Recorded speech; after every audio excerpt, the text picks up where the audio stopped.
that you are here tonight for the 7th annual PPS High School Story Slam. My name is Paige Battle. I am the librarian here at Grant High School, and I'm really thrilled that we are all out tonight in support of students' storytelling.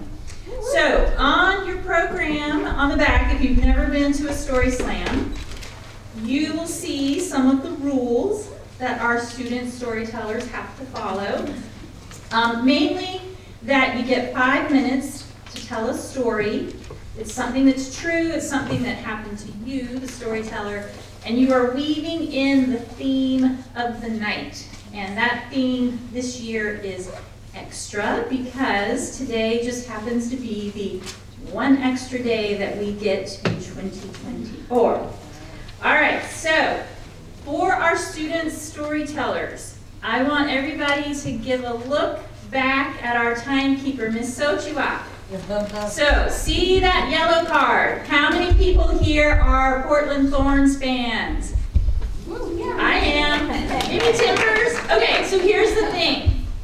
As you're telling your story, if out of the corner of your eye you see that yellow card go up, just like when you're playing soccer, if you want to call it football, that is going to let you know you're in trouble.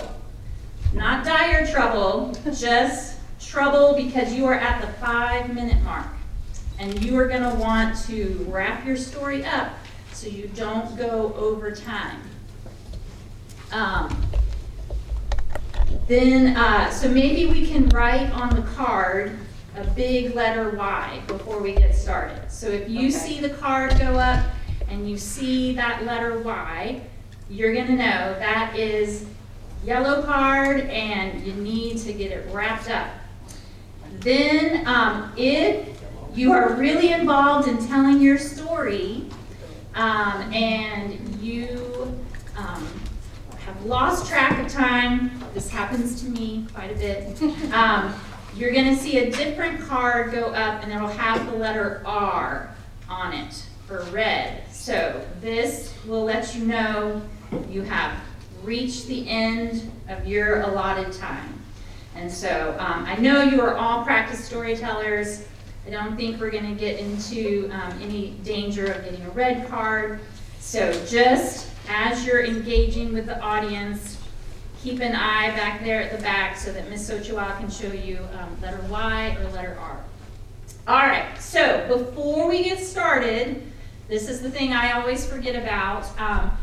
Take out your cell phones and make sure, because I am always the one, even though I tell people to do this, I never figure out how to totally mute my cell phone, so I'm actually going to turn mine off. So, silence our cell phones, and now we are going to get underway. So we have, to my left, a panel of judges, and throughout the night, I'll tell you a little bit about them. You have some of their background in your program. These are the people who have the unenviable task of assigning points, because this is a competition. And just like I say every year, the point isn't the points. The point is getting to hear your stories.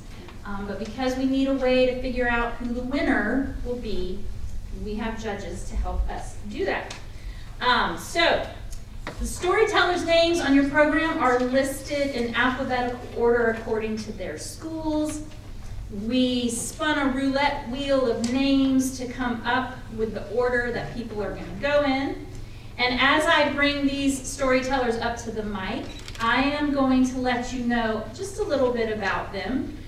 February is National Snack Month. This is something that was established in 1989 by the National Snack Food Association, along with the National Potato Promotion Board. And so I asked each of our storytellers what was their favorite snack food and why. So our first storyteller, when asked this question, said, vinegar potato chips. They are the best. Please welcome up to the microphone, Annika.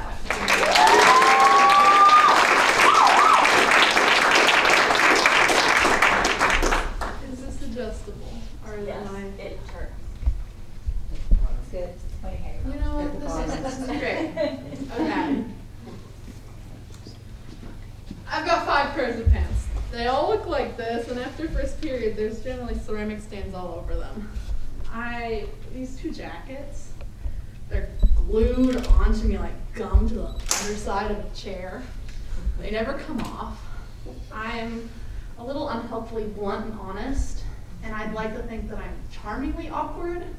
I can also touch my tongue to the tip of my nose. Now, let your gazes take a gander to that lovely lady sitting there. That's my twin sister, Sidra, and she's got style. Not tonight, but normally. She doesn't just pick the clothes out of the top of the drawer like I do. She individually picks them out. And those curls bouncing atop her beautiful head, they're usually better. They're natural. They're natural. Sidra is wild, and she's crazy in a way that really none of our family understands. She's a weirdo, and I love you. My mom did not plan on having twins. Giving birth to 1 child is hard enough. Giving birth to 2 is badass on a level that I never want to be able to understand. She got an extra child, doubled the trouble, 2 for the price of 1, if you will.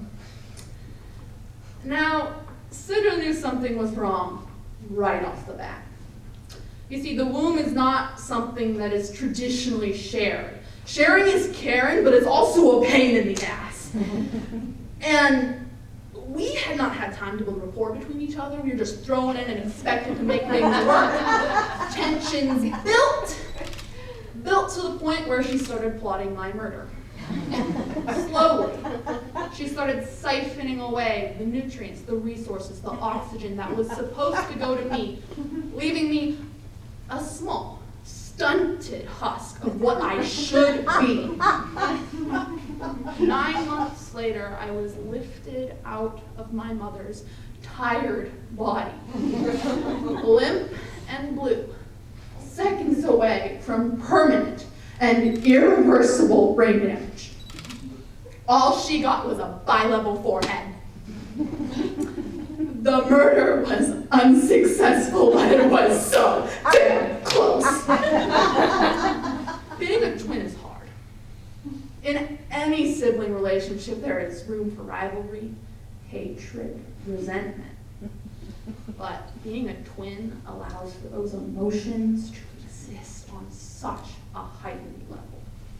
You see, if you're worse at something, you can't just blame it on that age difference, on different circumstances. You're just worse. And to my distinct horror, Sidra was a golden child. She soared and I waddled. By every discernible metric, she was better. And she didn't understand why I hated her so much, why I resented her guts. All she wanted was a hug. All I wanted was for her to be carted off to another family.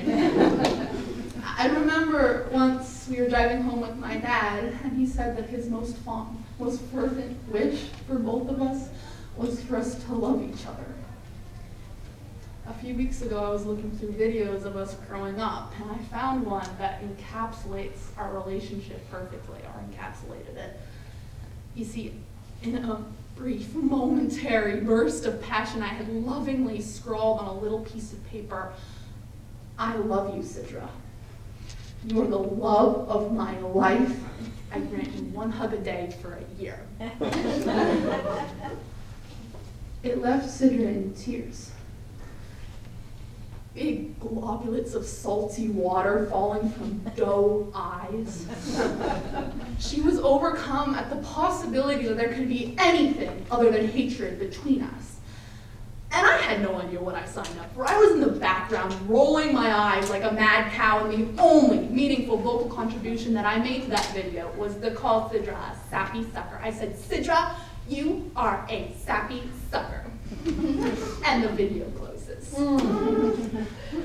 It took us 13 years to fulfill my father's wish. It took me that long to realize that I don't have to compete against Sidra. I get to grow with her. Sidra can dance, she can move with the music, and I've got 2 left feet, but I love to watch her. And I can throw a damn fine pot on the pottery wheel. And Sidra's got 2 left hands, but she can carve it to perfection. We have found ways to grow with each other intertwined, just as we were in the womb, and I'm so grateful for that. I'm so grateful that I get to face the world with you. I'm so grateful that when the going gets tough, your little hand is always there to slip into mine.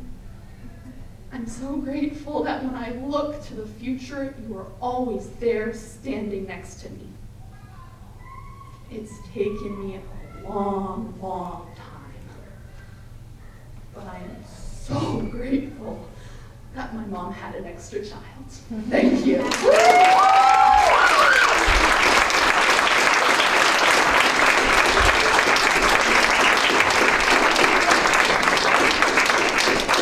Oh my goodness, as the parent of 2 kids who fought furiously for about the same amount of time, 13 years, that is such a gift to your parents when you become friends. It's a really fun story. Thank you, Annika. All right, so we asked some of our audience members to contribute to the snack question of the evening. So one of our audience members, Ruby, favorite snack is oranges because I'm a fruit lover and I live off of fruit. Woo! You will never be getting scurvy, Ruby. Live on ya. All right. I am from the state of Florida, and I have to confess, I hate oranges. I know. What's wrong with me? Okay, we have another audience member, Nicole. Don't know where they are in the audience, but this is one I've not heard of. Razzlers, because they start off as candy and then turn into gum. Okay, I'm gonna have to investigate this because that sounds really dreamy to me. All right, so I promised that throughout the evening, I would let you know a little bit about the judges that are sitting over here. And so, in the first seat of the judging panel is Sunny Childs. And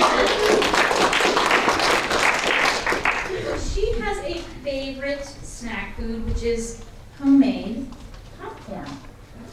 And she says she likes her popcorn like she likes her friends. Healthy, versatile, easy, and a little bit spicy. All right, our second storyteller for the evening said that she loves corn nuts because they remind her of her favorite musical, Heathers. A warm round of applause, please, for Renee.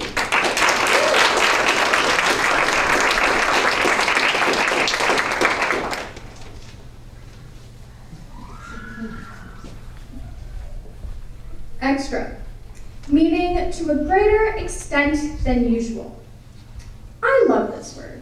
I saw this word in so many books. My life was filled with books. And every single time I saw the word extra, it resonated with me. All my favorite characters were extra. My friends were extra. Life was extra. So I decided I wanted to be extra too. One day in 5th grade, I decided I want to be a makeup artist. I want to come to school looking so extra, all eyes were on me. So I bought a James Charles palette, and I colored my eyes with as many colors as possible, and I went to school, and I was like, guys, look how pretty I am, look how extra I am. But then people walked up to me, and they're like, you're a clown, what's going on with your face? And so, 6th grade, the next year, I decided not to wear makeup. I decided I was too extra. Can't do that. I wanted people to like me. I didn't want to be extra. The minute that I stopped wearing makeup is when I actually felt like I was wearing a clown mask because I wasn't myself. 7th grade, I decided to experiment with makeup again. This time, I just did fun lipstick. I did red, I did yellow, I did blue, right? And I still got bullied for it. And I don't know why. I mean, what's wrong with being extra? I think being extra is the best thing you can be. But then 8th grade came along and I decided to not be extra. It was a big wave. I did not want that to happen again. I didn't want to be called a clown. I'd rather stay in the shadows than be bullied. But then 9th grade came along. I finally met some people that liked me for me. I felt comfortable. I felt loved. And I slowly became myself again. I slowly became extra. And when I decided to come to school with colors adorning my eyelids, fancy clothes, my hair up, I dyed my hair red, I want to be as extra as possible. And then nobody laughed at me. My friends still liked me.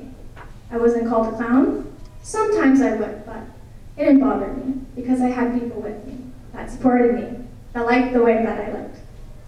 Once my eyelids were colored in colors, my life also became more vibrant.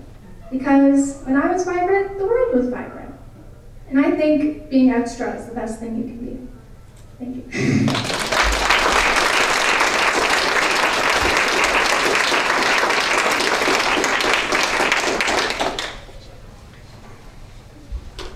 Renee, as Martha Dunstock would say, I am a sucker for a happy ending. So I am glad that you are comfortable in your makeup, and at least you were not alive in the 80s going to high school like I was, because if any of you Gen X out there remember, I know Ms. Sochwa, my assistant, and I, we have physical proof that baby blue eyeshadow was the thing to wear. So you look much, much better than what we were sporting. So, all right, so some more audience snacks. We have, oh, someone didn't name this, but someone out there loves Sour Patch Kids because they are delicious and sometimes can be a little sour. True. All right. Our student photographer tonight, Kai. Favorite snack food is salt and vinegar kettle chips because they taste so good and because of the crunch that comes with each chip. That's true. I think that's probably my favorite flavor of potato chip as well. Okay, at our judging table, in the second seat, we have Carrie Floyd. And Carrie's favorite snack foods are crunchy and salty. Cheese and crackers, popcorn, apples, and peanut butter. Man, you have quite a snack repertoire, Carrie. But, and I love this last part, all the Eatos, Doritos, Cheetos, and Fritos. All right. The next storyteller said that good cuties are her favorite snack because they are sweet and sour, as well as fresh and yummy. Please welcome up to the mic, Nora.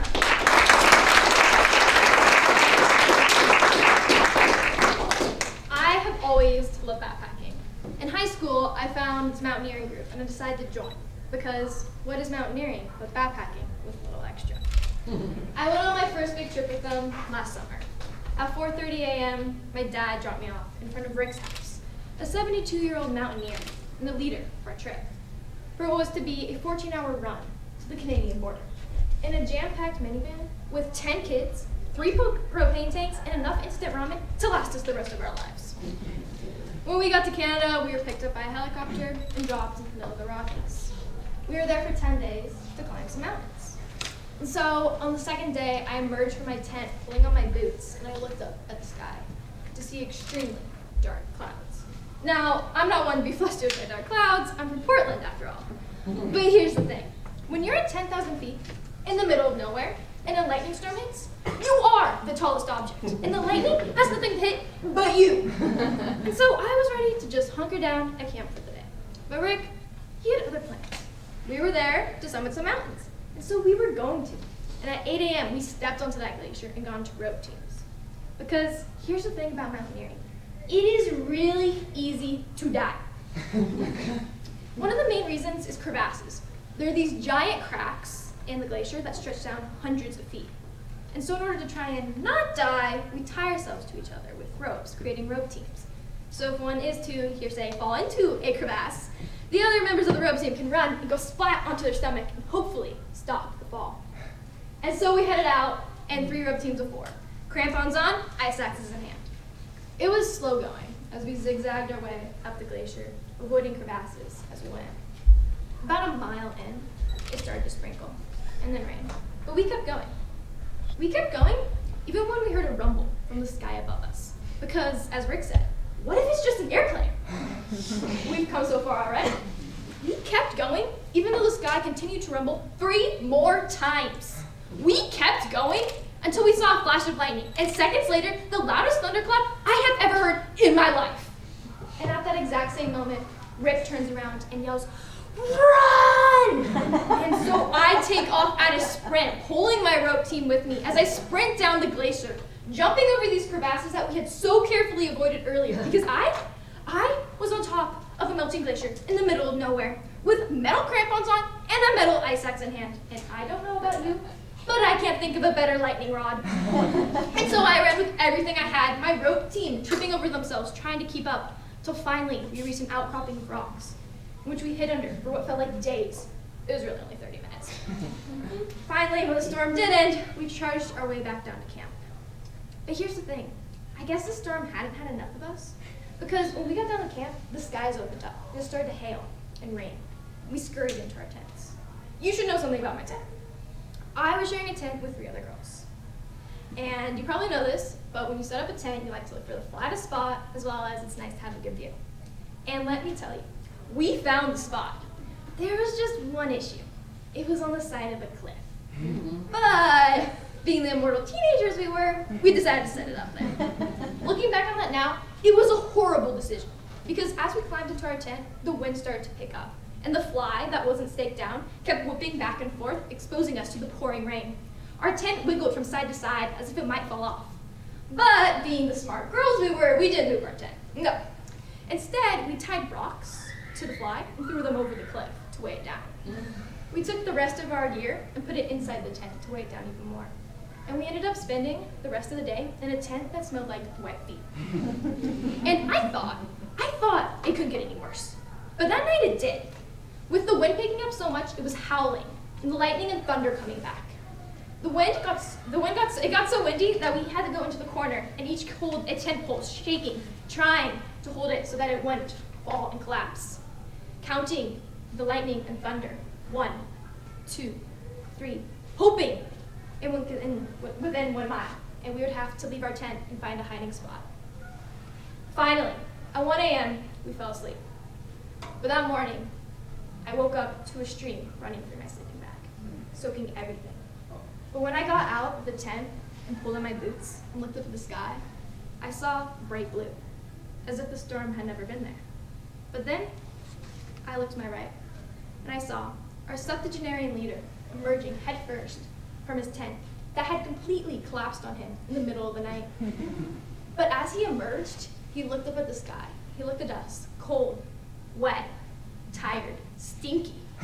He looked back up, he smiled, and he said, "Who's ready to summit another mountain?"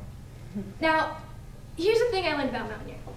It is not backpacking with a little extra. No, it's a lot extra.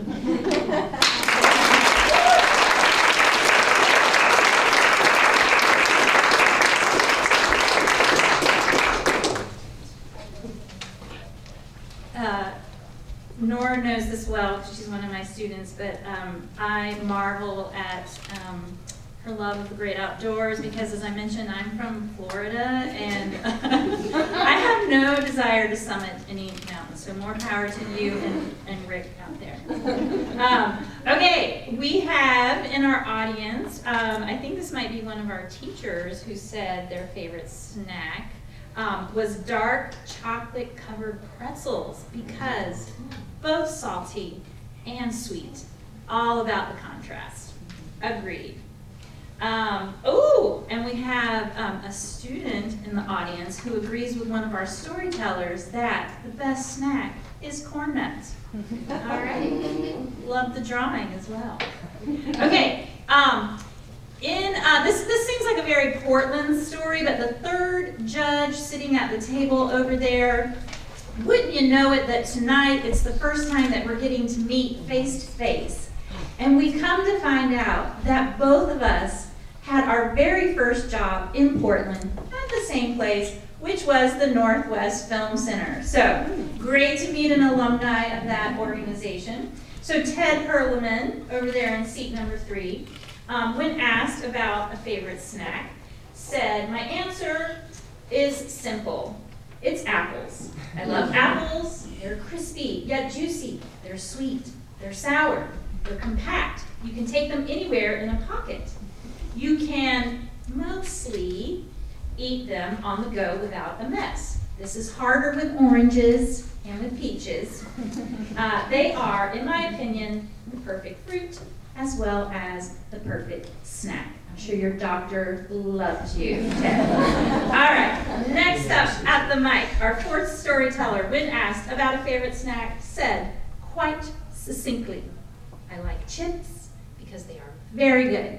Indeed. Please put your hands together for Mary.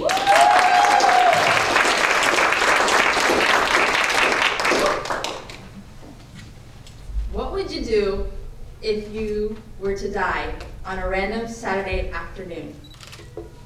Maybe you'd write a will, giving away your stuff. Maybe you would spend time with your loved ones. Unfortunately for me, I didn't know that.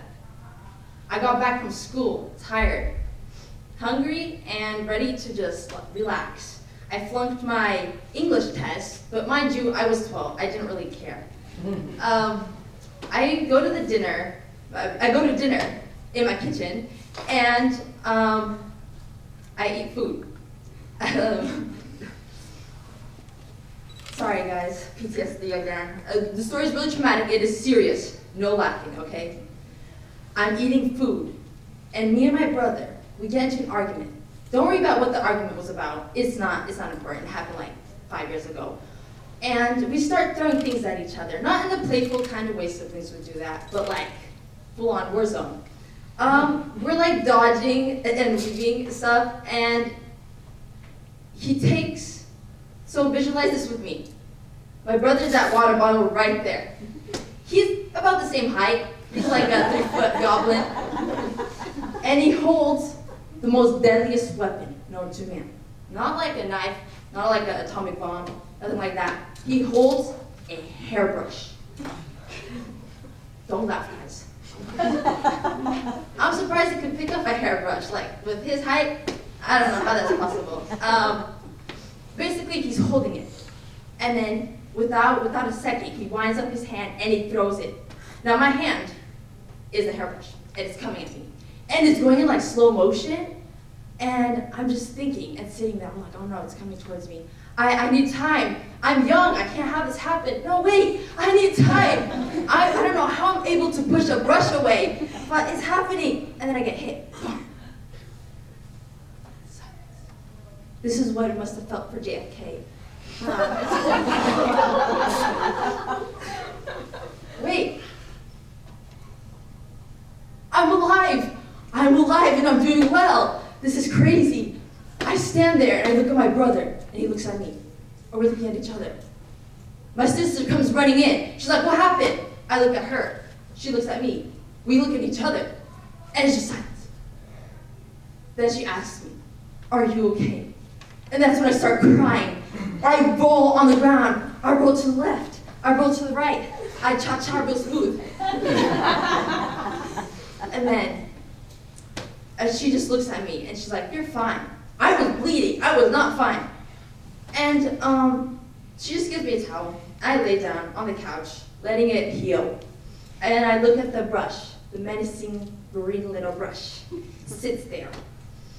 And I'm just thinking to myself, we need to start a revolt against hairbrushes. So I'm asking everyone in the audience, social media, tweet this out. We are boycotting hairbrushes. No more will I stand against this. So it all starts today.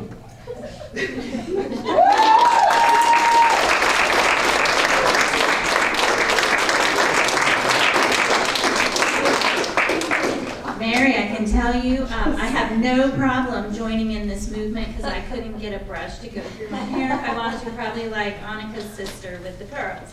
So I'm with you. I will join the revolution. No hairbrushes. All right. We have from Egan. Oh, this is a good one. Yes. Favorite snack is cookies because they're the best. Yes, they are. I'm wondering though, what type of cookie do we want to shout out from the audience? Snickerdoodle. Snickerdoodle. Yeah, that's yours as well. Snickerdoodle's favorite. It is Girl Scout cookie time. Don't you know? Oh, and the next one from Nelia. Hope I'm saying that right. Oreos, because they are a comfort food and a perfect balance of cookie and cream. Yes, totally agree with that. All right, another judge on our panel sitting in seat number 4 is Frame Masters. Frame will tell you there is only one snack, and it is a meal. Tater tots with ranch.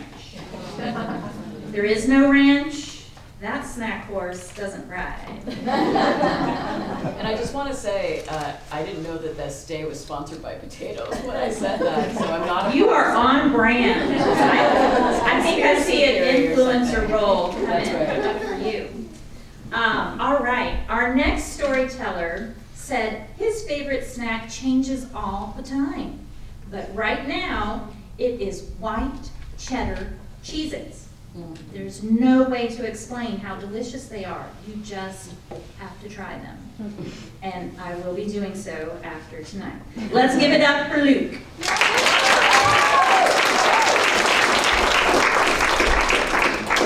So I got hot lunch pretty regularly in middle school, and if you don't know how hot lunch works, you wait in line, and then once you're in line, you can get a main course, you get a fruit or vegetable, you get milk if you want, and then you pay. And after you pay, most schools have something called the no thank you table. And the no thank you table is, in theory, a place where kids can put food that they don't want to eat so that other kids can have the opportunity to take this extra food. I say in theory because the strategy for most of the kids at my school, because the policy was you have to have a fruit or vegetable in every hot lunch you take. So you get your lunch, you pick a random fruit or vegetable, you pay, then you throw it on the no thank you table. Enjoy your fruit-free, delicious lunch. Now, I had gotten out of class late that day. So as I'm going in line and I pay, I look at the no thank you table and it is piled high with today's fruit, which were oranges. And hot lunch did not get many fruits or vegetables right. Apples, pears, kiwis, and bananas were rock hard. All the vegetables they had were soggy, tasted like water. But if they got one vegetable right, by God, was it oranges? Because I have never had a better fruit than I have in middle school hot lunch. These oranges were vibrant balls of sunshine. They were succulent, they were sweet, they were juicy, they were literally everything I could have ever asked for. So as I'm holding my tray and I look at the mound of oranges, my first instinct is to grab as many as I physically can. So I grab 2 and put them in each front pocket. I grab 2, 1 in each back pocket. I put 1 in my mouth like a roast pig. And then I put 1 on my tray. And I waddle back to where my shocked friends are sitting. And I plop all my oranges down. And then they start to roll, so I have to corral them. I'm putting them into a pile. And as I'm doing that, I get a tap on my shoulder and I look around. It is the lunch custodian. And the lunch monitor we did not have a good relationship. We had a tumultuous relationship. And he ran the cafeteria like a military boot camp. I'm not even lying. And this was not the first time that I had raided the no thank you table. So we had bad blood. And he looks at all the oranges and he says, "Do you really think you're gonna be able to eat all those oranges?" "Yeah." "Well, we don't tolerate food waste here.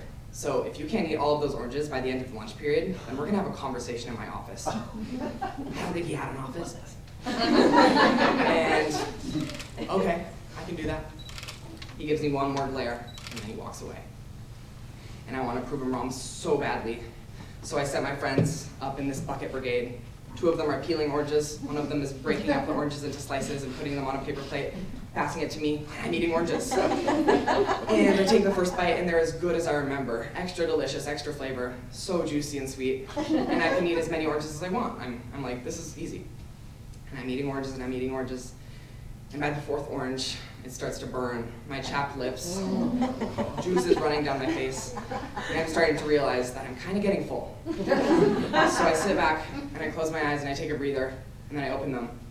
And I'm starting to notice a circle of students around me, and they're looking at me with awe and wonder, and they're clapping, a rhythmic clap, a chant.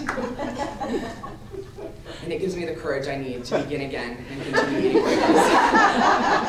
So I keep eating oranges, and I'm at the 8th orange, and I am so full. I am miserable. Everything is burning. I feel citric acid is boiling in my stomach. I feel like I'm going to vomit. So I close my eyes. I am in misery, and I take a breath. And when I open my eyes again, everything has stopped. Completely quiet. Everything is moving like in slow motion, like an 80s movie. And all that matters right now, all I can see in my vision, is me and the oranges. And I grab a slice, and I take a bite, and I can eat as many oranges as I can want, because I am one with the oranges. I am at peace. So I keep eating oranges, and they're so good, and I don't even feel full. And I finish with minutes to spare. And I lie back, and the clarity is starting to hit.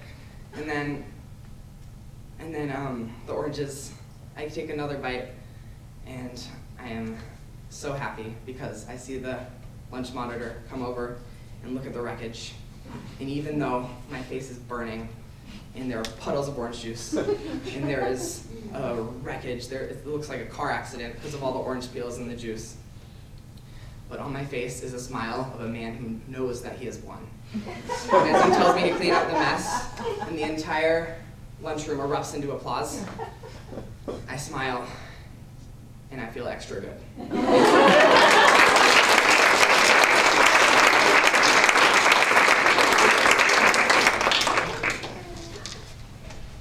I just want to know, do you still like eating oranges at lunchtime?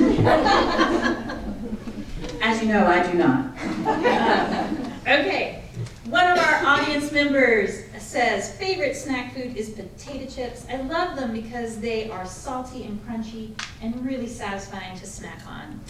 Totally agree, and boy, we are really plugging the potato board tonight. Another audience member, Julie McMillan, it's popcorn for her. It's salty, it can be sweet and spicy, and it's usually shared with friends. Agreed. Okay, our last judge of the night says that when thinking about what is a favorite snack food and why, it would have to be any snack at her grandmother's house, from her baked goods and tea to bread and butter. Everything tasted just right. All right, our next storyteller, when asked about a favorite snack food, said, bananas with almond or peanut butter on top. The contrast makes for a good crunch. Please welcome Frankie.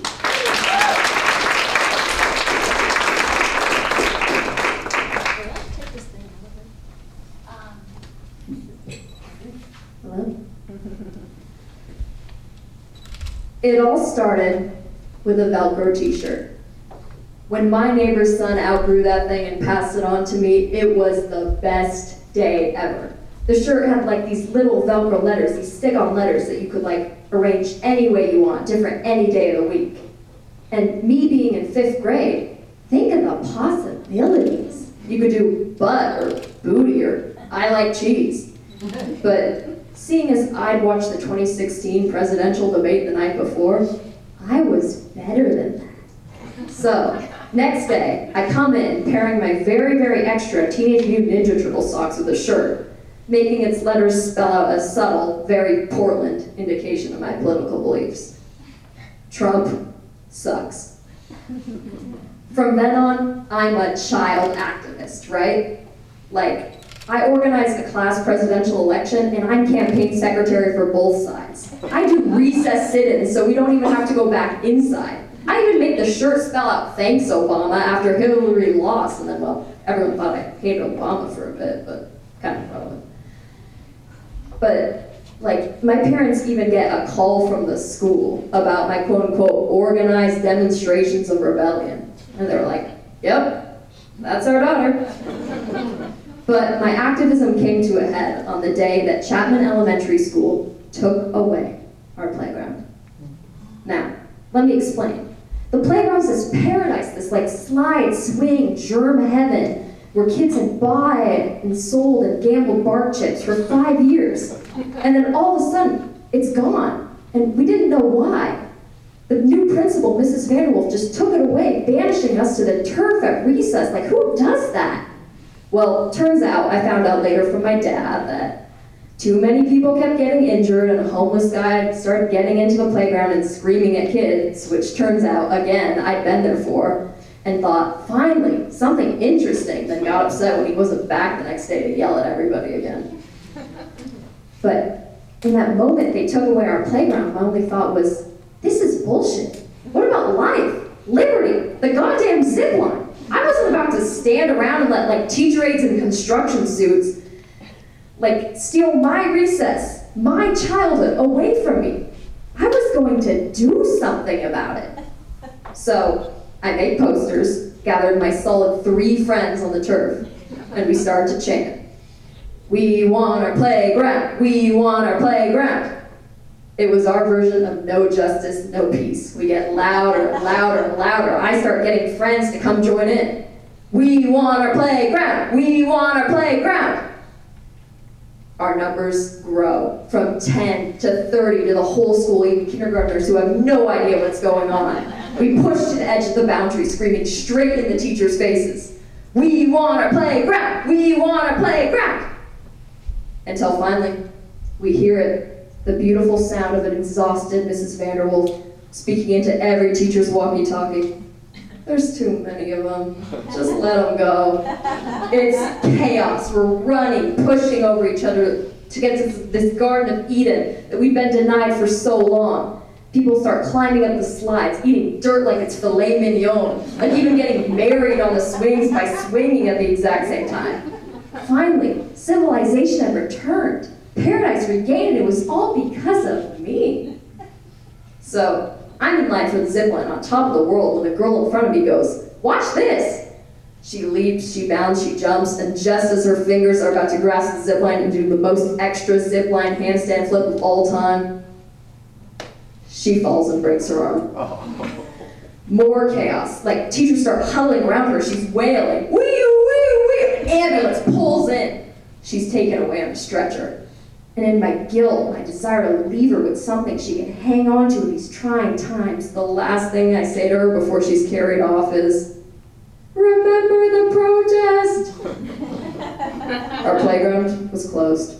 Paradise lost, well, except before and after school hours. A year later, Mrs. Vanderwolf built a new playground, this time officially on school grounds so no homeless guys could get in. And on its grand extra opening day, where they cut the ribbon and everything, my friend's brother fell off the slide and broke his arm. And the next time I went to a real protest, I got tear gassed. Thank you.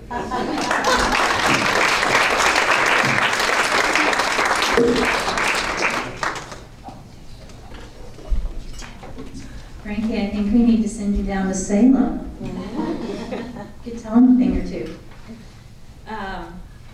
Okay, a few more snacks from our audience members. Here is a blast from my Gen X past. Pop Rocks. Yes, don't ever drink them with Coca-Cola. But our audience member likes Pop Rocks because my mom used to get them for my sister and me when we were kids. I don't think I've had Pop Rocks since I was a kid. To try them again. Another audience member likes Smart Pop cheesy popcorn. Lots of popcorn tonight. All right, we have helping us at the judges table the fabulous mother and daughter duo team, Hardis Nabi, former Grant math teacher, and Lily Lovett, former Grant student. They were asked, could you share with us what are your favorite snacks? For mom, it is spicy dark chocolate. And for daughter, it is Cheez-Its because she is a sucker for salt and cheese. All right, we are now at our penultimate storyteller. They shared that favorite snack food is Doritos because all the flavors are good. And he ate them a lot at birthday parties when he was younger. And so they hold a great nostalgic value to him. His brain associates them with fun. Would you please welcome Jake?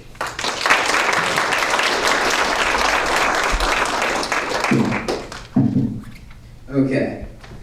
If you had told me 3 months ago that one of my favorite shows in Portland ever included a 6-foot-tall man wearing fishnets and platform heels, I would have told you that you were probably talking about somebody else. This is the story of when I went to go see the Rocky Horror Picture Show with absolutely no context. Cut back to a few months ago. It's just another ordinary Saturday night. I'm laying in my bed. It's about maybe 9 p.m. and I'm just scrolling on my phone, not really doing anything. And my dad, he comes in my room. He barges in my room. He nudges me. Jake, do you want to go see the Rocky Horror Picture Show tonight? You want to go see it live at the Clinton Street Theater? I didn't know what it was. My dad did though, and he wanted to bring me to it with absolutely no context. So I was like, Dad, sure, it's just a film, whatever, we'll go see it. Little did I know, right? So as the time comes to leave, we get in the car, we start driving, we head down, find parking, get tickets, and enter the theater. Now, a lot of you sound like that you know what the Rocky Horror Picture Show is. But if you don't, there's 2 things that you need to know for this story. One is that it's not just a movie. It's a movie. It's a live action theater performance with lots and lots of audience engagement, like catchphrases, props, big extravagant costumes, all that stuff. This is an event that without my dad, I probably never would have gone to, and I had never been to anything like it before. But again, I didn't know this going in. And secondly, this is also sort of a cult classic film in the LGBTQ community, a community that I'm also not a part of. So anyways, as we go in, I start to see people in line waiting for tickets, wearing crazy costumes. They got big hair, got corsets on. I'm like, Dad, like, what did you take me to? What? Are you sure you picked the right date or whatever, right? My dad's just like, don't worry, just trust me, it'll be fun, right? I'm like, okay. So I'm starting to feel a little bit out of place. We get tickets, we walk into the theater, we sit down. As I glance to my left, there's a man wearing a leopard print fedora and matching leopard print cowboy boots. And as I look down on my baggy jeans and sneakers, again, I start to feel a little bit more out of place. And again, I nudge my dad. Dad, like, what did you take me to, right? This is not what I was expecting at all. I thought we were gonna go see a movie. Again, my dad's, Jake, trust me, come on, sit, be quiet, watch the thing. So as lights dim and the movie begins to start, the actors come out in their vibrant costumes, acting out what's going on screen. Props are being thrown, catchphrases are being yelled from the audience, and I start to get into it a little bit. At first, again, I'm feeling a little bit out of place. I'm feeling like I don't really belong. But as the show continues, I start to get more and more into the dance numbers, more and more into the songs. And by the end of the show, I went from feeling like I was a little bit confused about what was going on. I felt a little bit out of place, to being a fan. By the end, I was standing up. I was very engrossed in the film, and I was sad to see it end. Now, as my dad and I are leaving the theater, this is a very late show, so we were leaving the theater about 1 in the morning. We exit the theater, and a thick blanket of fog covers the Portland streets. And as I look at it, I thought it was a great metaphor for what I had learned that night. A lot of times, us as people, we live in our own sort of foggy worlds. We follow the same routines, we talk to the same people, we eat the same things, we go to the same places, day after day after day. We only really see what's in front of us. But sometimes, you have to take the extra step. You have to take a leap of faith into the fog and maybe experience something new and fun, like I did at the Rocky Horror Picture Show. That idea of trying to experience something new, trying to take an extra step, take a leap of faith to experience something new and fun is what brings me here to the Story Slam today. I hate public speaking. This is scary. But when my librarian told me that there was a Story Slam with a prize, I thought back to the Rocky Horror Picture Show, and I was like, my dad will want me to come up here and try this, because I never would have if I hadn't learned that night. Thank you.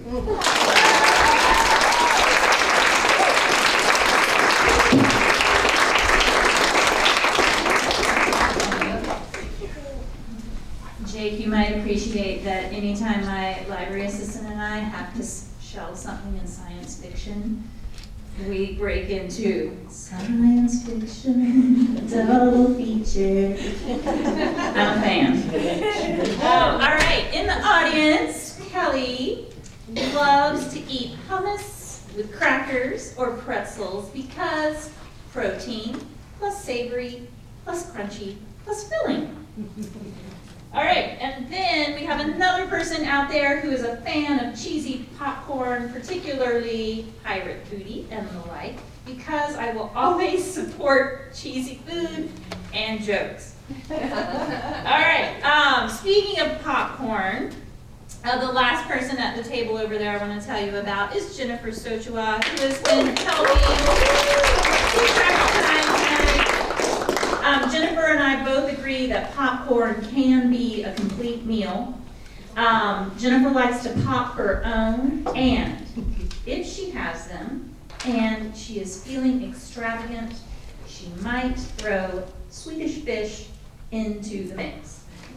All right, our final storyteller for the evening. Favorite snack is Cheez-Its because of the crunch. Put your hands together for Ren.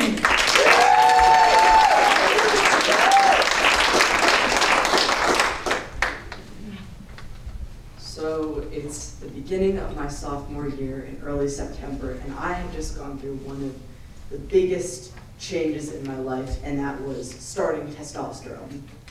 And I decided that the best way that I could open the changes that were going to happen to my body with open arms and embrace this new life was to start going to the gym. And so I and 3 other friends would go to the East Portland Community Center every Tuesday and Thursday, and we'd work out, and we'd have a great time. And we did this very regularly all throughout the month of September. And additionally, unrelated to this, at the month of September, my school was holding a club fair. And this is when all of the school clubs, they come together and they try to lure in freshmen to try and join the club for the rest of the year. And I decided to up my game, because as president of the astronomy club, I wanted to go big or go home. I wanted to create a planetarium. However, a high school cafeteria is not exactly known as the darkest place in the world. I did not let this deter me, however. I painted this great big black sheet with a picture of the Milky Way and the stars, and I attached it to 2 7-foot-tall poles. And my goal for this was to have a little enclave for the people to walk into. So the freshmen would come to my stand, they'd see how cool my planetarium was, and they'd enter in and they'd look up at the stars and they'd say, man, I want to join the McDaniel Astronomy Club. However, the day before the club fair, which was a Wednesday, or the club fair was a Wednesday, I was setting the entire thing up and I realized, oh shit, I'm going to need an extra 5-foot pole in the back if I don't want this entire thing to topple down on any unsuspecting participants that walk through here. So it's a Tuesday, and me and my friends are going to the gym, and next to the East Portland Community Center, there is the Mall 205, and that contains 2 shops. There's the Home Depot and there's the Target. So after we're done working out, I decide to go to the Home Depot to see if they can get me my 5-foot pipe.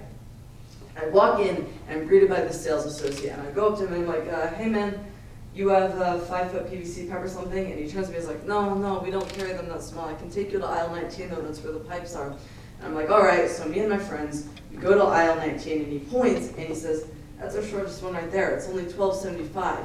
And I look at it and it's 15 feet tall. But my cheapskate brain goes, $12.75, that's a steal. So I buy the thing immediately. And by this point, it's getting laid out, and by Mall 205, there is a Max station and the 15, which is a bus stop. And the Max takes a little more time to run, it's like 20 minutes, so we decide to just go to the 15.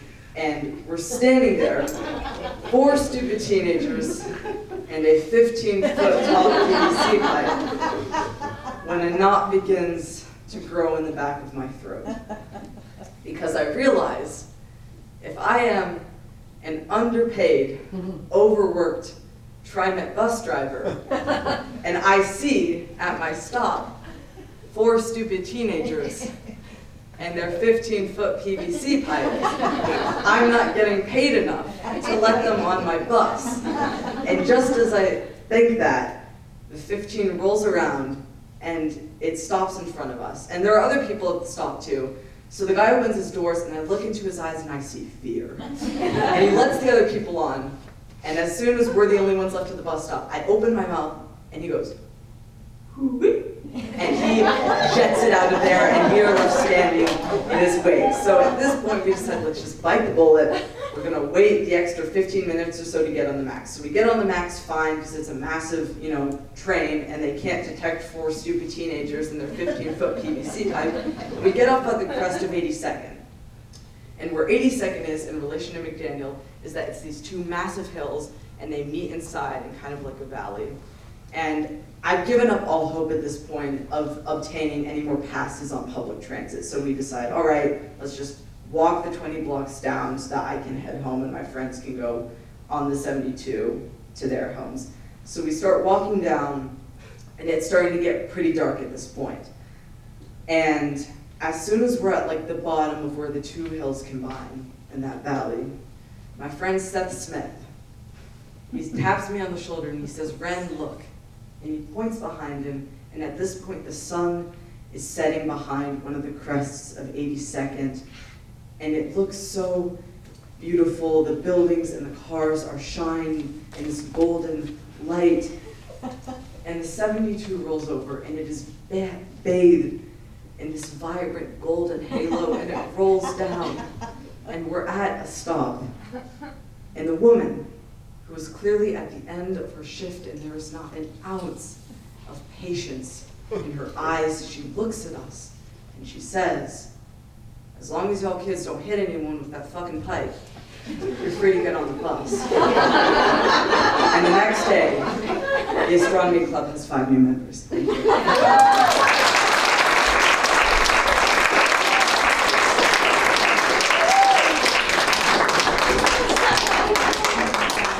I think TriMet needs to hire you as a spokesperson.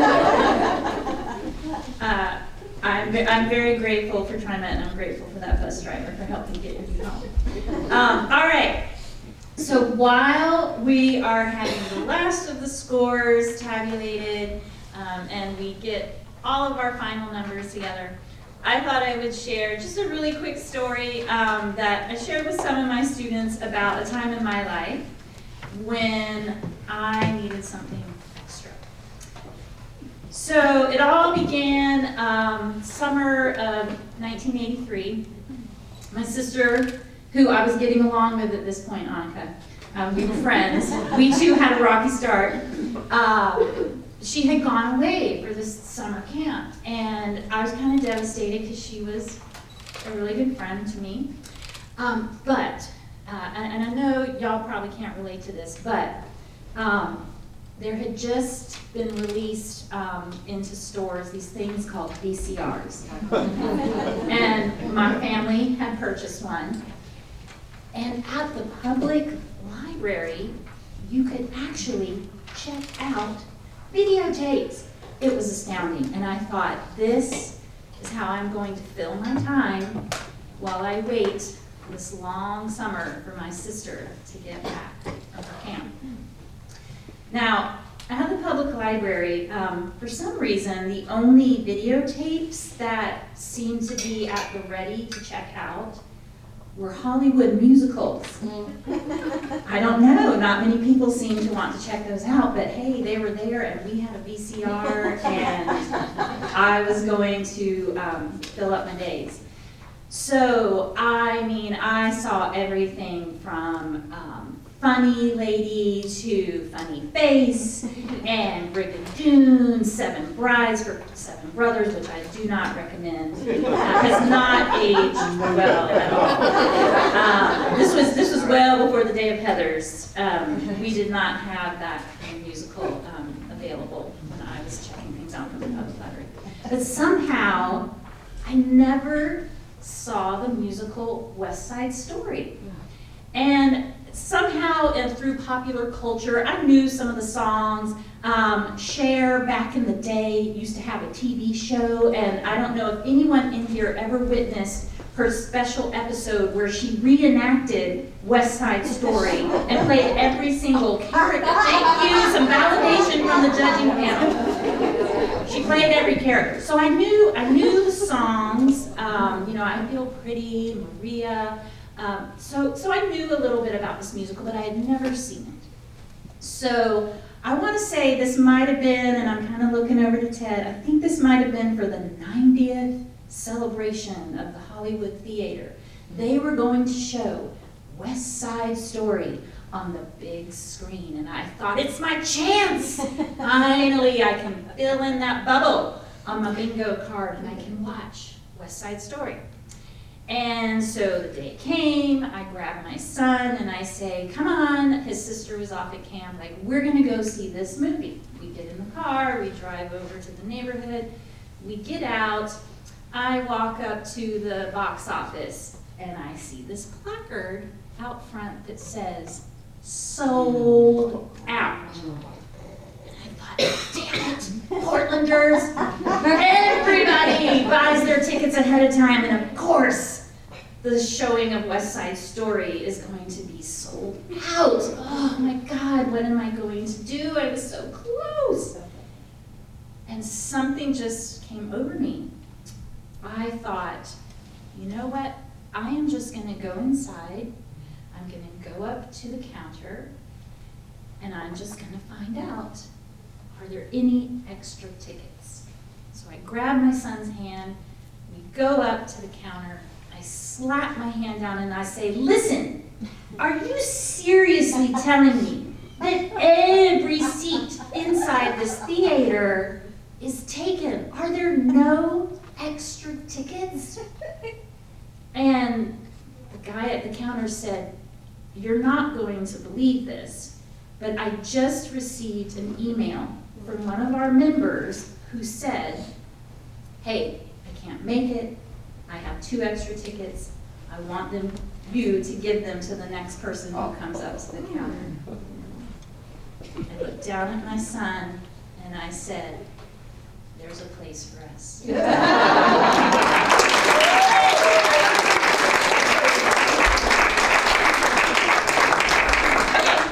I have all of our storytellers come up to the front?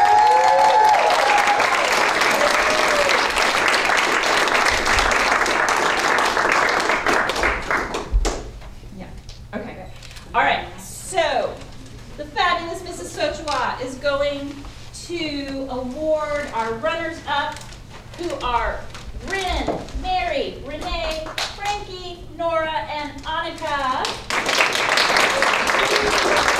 In second place, we have Jake, and our winner tonight is